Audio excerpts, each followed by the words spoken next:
ఒక అడవిలో చిలక ఎత్తైన చెట్టుపై నివసించేది.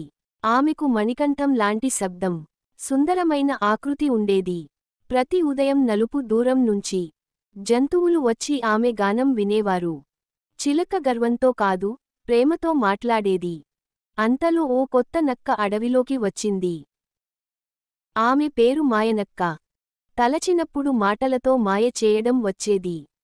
ఆమెకి ఆకలితో పాటు అసూయ కూడా ఎక్కువ. ఒకరోజు మాయనక్క ఆ చెట్టు కిందకి వచ్చింది. చిలకమ్మా, నీ పాటలు వింటుంటే చనిపోవాలనిపిస్తుంది. అంది. చిలక నవ్వింది, చచ్చిపోవద్దురా.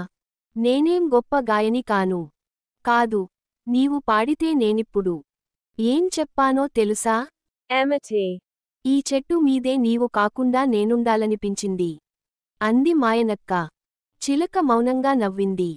ఓ మాయనక్క, నీ మాటలు మాయగా ఉన్నాయి. కాని నీకేం ఉద్దేశం ఉంది? నక్క ఆశ్చర్యపోయింది. నేను పాడిన పాటలో నిజం ఉంది. నీవు చెప్పిన మాటల్లో ప్రయత్నం ఉంది.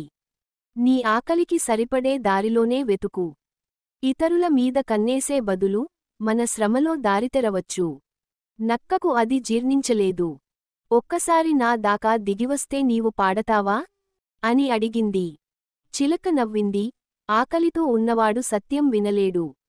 అంతలో వర్షం వచ్చింది. నక్క తడిచింది. చెట్టు దగ్గరే బురదలో పడిపోయింది.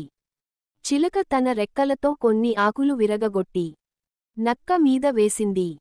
నక్క ఆశ్చర్యంతో లేచి చూసింది. నీవు నా మాటలు విని కూడా నన్ను కాపాడావా? చిలక శాంతంగా అంది. మన మంచితనం మనకోసం కాదు, పరిసరాల మార్పుకోసం.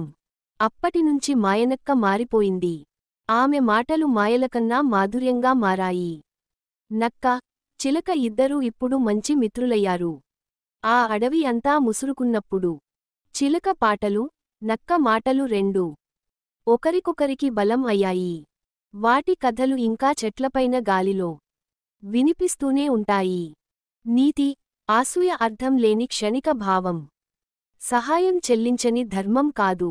మాటలకన్నా మనసు మెలిసినప్పుడే నిజమైన సంబంధాలు ఏర్పడతాయి.